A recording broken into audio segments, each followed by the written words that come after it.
안녕하세요. 자유유튜브입니다. 오늘은 미국과 한국의 심리전, 과연 우연일까? 라는 제목으로 이야기를 한번 해볼까 합니다. 그러면서 제가 경제위기, 안보위기, 수코충비, 유비무한, 궁계 일학이라는 부제를 붙여놨는데요. 지금 위기가 지속되고 있는 상황 속에서 이 말의 의미를 곰곰이 생각해보면서 지금 상황을 현명하게 대처해 나가길 바란다는 마음을 담아서 이런 제목을 한번 붙여봤습니다. 영상을 감상하시면서 좋아요 버튼과 구독 버튼, 알람 버튼까지 눌러주시면 감사하겠습니다.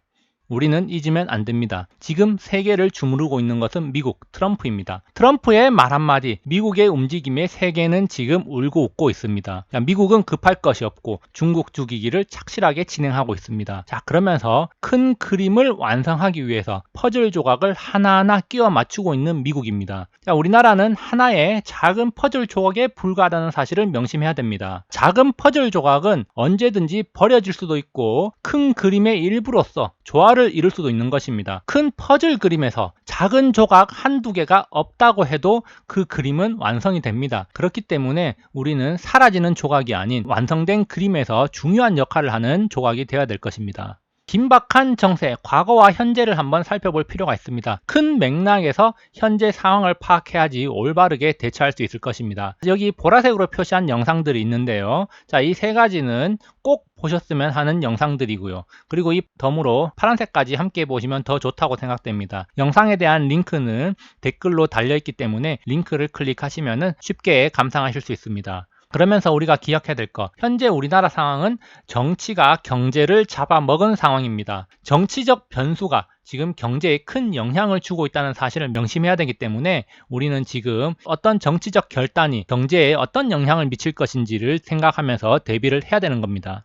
과연 여러 가지 사건들이 우연히 일어난 것일까 한번 생각해 보겠습니다. 최근 경제와 관련된 주요 사건들을 제가 한번 정리를 해 봤습니다. 상당히 큰 이슈로 작용하고 있는 것들인데요. 8월 2일 날 일본은 한국을 백색 국가에서 제외를 했습니다. 그러면서 한국 경제, 주식시장이 큰 충격을 받았는데요.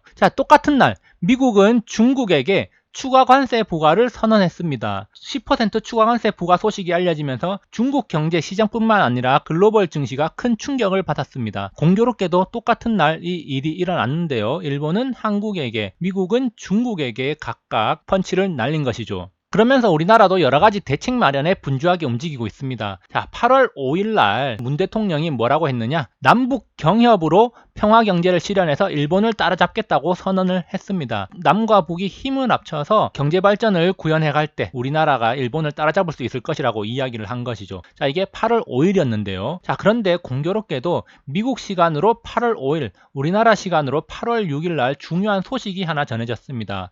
미국이 방북자를 입국 제한한다. 즉 북한을 방문한 적이 있는 사람에 대해서 입국을 제한하겠다고 밝힌 것입니다. 기존에 우리나라 국민들은 전자비자 제도를 통해서 인터넷으로 신청만 하면 누구든지 미국을 갈 수 있었습니다. 그런데 미국이 우리나라 시간으로 8월 6일 2011년 이후에 북한을 방문한 적이 있는 사람들은 미국 대사관을 통해서 비자를 발급받아야지만 미국을 방문할 수 있다고 선언을 한 겁니다. 그러면서 작년에 평양을 방문했던 문 대통령 그리고 참모와 취재 기자들까지 모두 적용이 되기 때문에 사전에 미국 대사관의 허가를 받아야만 미국을 방문할 수 있다고 합니다. 그리고 이런 여파로 인해서 금강산 관광이나 개성공단 재개 등에 상당히 차질이 생길 것이다. 즉 남북 협력 사업이 상당히 힘들어질 것이다. 이런 전망들이 있습니다.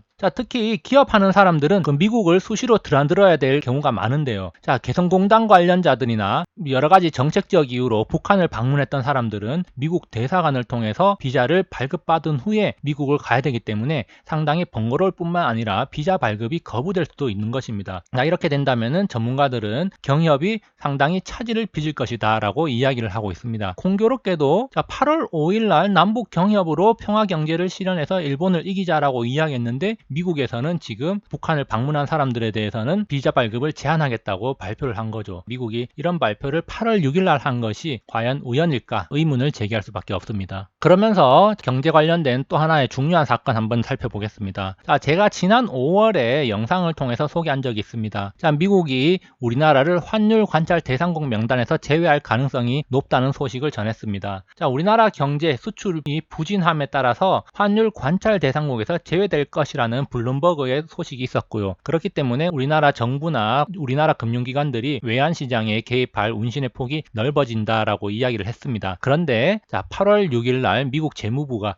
중국을 환율 조작국으로 지정하면서 또 큰 충격을 줬는데요. 우리가 더 중요하게 봐야 될 게 있습니다. 자, 미국이 10월 환율 보고서에서 한국을 관찰 대상국에 포함시켰다는 소식이 전해졌습니다. 지난 5월에는 관찰 대상국에서 제외될 것이라는 전망이 많았는데요. 막상 결과가 나오고 보니까 한국이 관찰 대상국에 포함이 된 것입니다. 그래서 이번 10월에 환율 조작국 여부를 결정하게 되는데요. 사실상 우리나라가 환율 조작국에 해당될 것이라는 전망은 낮은 편입니다. 자, 그렇지만 이게 무슨 문제냐? 이렇게 관찰 대상국 제외에서 불발이 되면서 우리나라 정부, 금융당국의 외환시장 개입이 상당히 힘들어지게 됐습니다. 관찰 대상국에서 제외가 되면은 직간접적으로 외환시장에 개입을 하면서 환율 폭등을 막을 수가 있는데, 자, 이렇게 관찰 대상국에서 제외됨으로 인해서 운신의 폭이 상당히 줄어든 것이죠. 자, 그렇다면 우리나라 환율이 내려간다기보다는 오를 가능성이 높다는 것을 시사하는 건데요. 자, 이렇게 환율이 지속적으로 치솟으면은 경제가 더 안 좋아진다는 것은 잘 알려진 사실입니다. 자, 일부 사람들은 환율이 높아지면 수출 기업들이 수출을 잘해서 좋아지는 것 아니냐라는 이야기를 많이 하고 있는데요. 자, 우리나라 전체적으로 봤을 때는 상당히 손실인데, 자, 왜 그런지는 개인적으로 공부를 하기 바랍니다.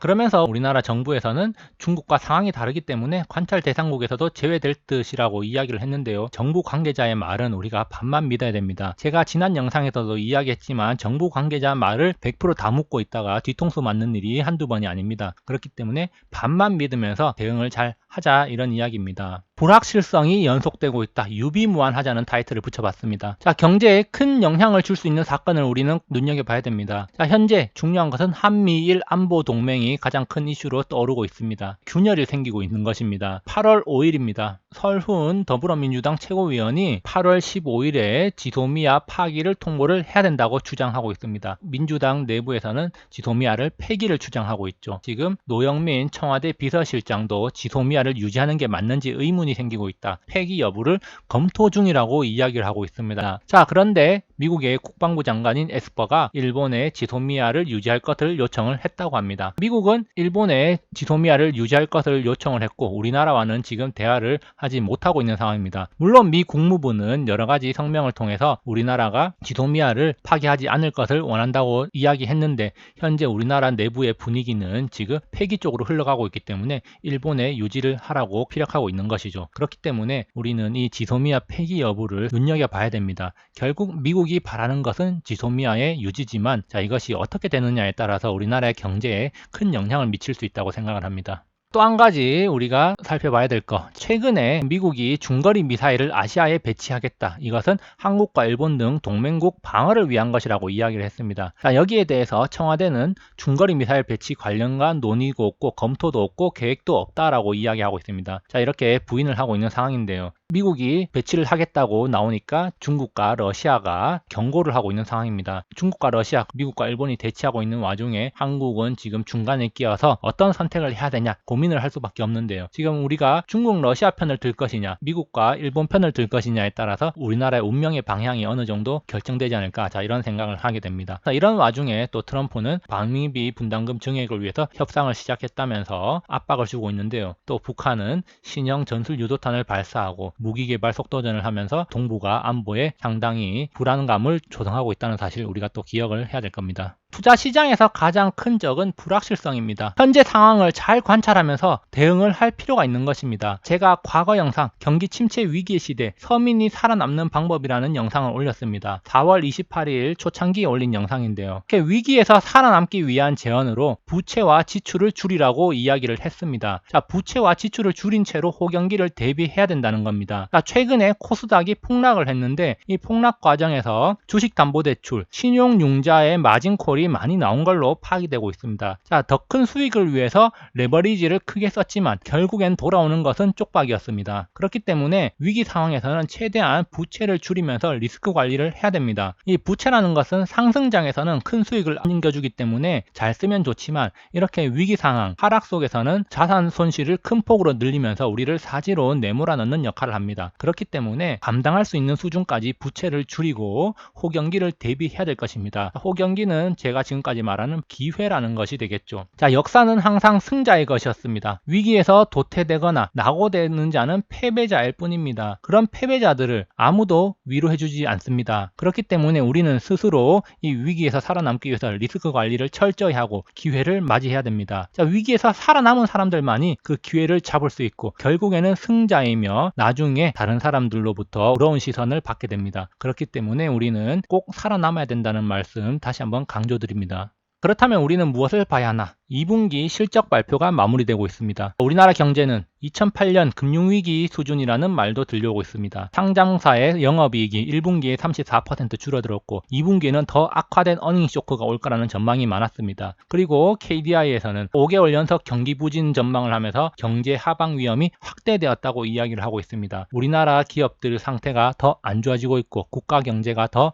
안 좋아지고 있다는 것은 잘 알려진 사실입니다. 그럼에도 불구하고 이런 최악의 경제 상황에도 불구하고 지금 2분기 영업이익이 전년 동기 대비 47% 증가, 전년 동기 대비 100% 증가, 전년 동기 대비 25% 증가. 자, 이런 기업들도 많이 나오고 있습니다. 자, 이런 기업들은 위기를 잘 극복하고 있는 기업이라고 할 수가 있겠죠. 자, 이런 기업들은 향후 성장성이 기대되는 기업이라고 할 수도 있겠습니다. 자, 위기는 기회와 연결되어 있습니다. 그렇기 때문에 우리는 이런 위기를 잘 극복하고 있는 기업들, 향후 성장성이 기대되는 기업들을 주목하고 있어야 됩니다. 자, 이런 기업들이 위기가 끝나고 다시 경기가 회복되고 상승을 할 때, 그런 상황이 왔을 때 살아남은 기업들은 더 큰 파일을 거머쥐게 된다는 사실은 역사적으로 증명되어 온 사실입니다. 그렇기 때문에 우리는 위기를 극복하는 기업, 향후 성장성이 기대되는 기업들에 주목을 해야 됩니다. 결론입니다. 소나기는 피해야 됩니다. 금방 지나가는 소나기라도 그것을 맞으면 감기가 들 수도 있고 병이 날 수도 있습니다. 그렇기 때문에 우리는 유비무환의 자세를 가지고 불확실한 미래를 대비를 해야 됩니다. 자, 그래서 꼭 살아남아야 됩니다. 준비를 하지 않고 무턱대고 달려들다가는 죽을 수가 있습니다. 그렇기 때문에 꼭 살아남아야 된다는 사실 다시 한번 강조드리면서 역사는 승자만을 기억할 뿐이라는 걸 우리는 명심을 해야 됩니다. 마지막에 웃는 사람이 진정한 승자입니다. 또 한 가지 자세, 호시우보의 자세로 궁계 일학을 살피십시오. 진흙 속에서 진주를 찾는 일을 게을리하면 안 됩니다. 위기 속에서도 성장하는 기업은 있는 법입니다. 자, 위대한 투자자들은 말했습니다. 모두가 비관에 빠졌을 때가 진정한 기회다. 피바다, 거리가 피로 질퍽거릴 때 그때가 가장 좋은 기회가 될 수 있다는 사실을 기억하면서 우리는 이 위기를 잘 버티고 좋은 기업들을 찾아보면서 위기에 대응하는 그런 자세를 취해야 될 것입니다. 여기까지 영상을 감상해 주셔서 감사하고요. 항상 즐거운 하루 보내시기 바랍니다. 감사합니다.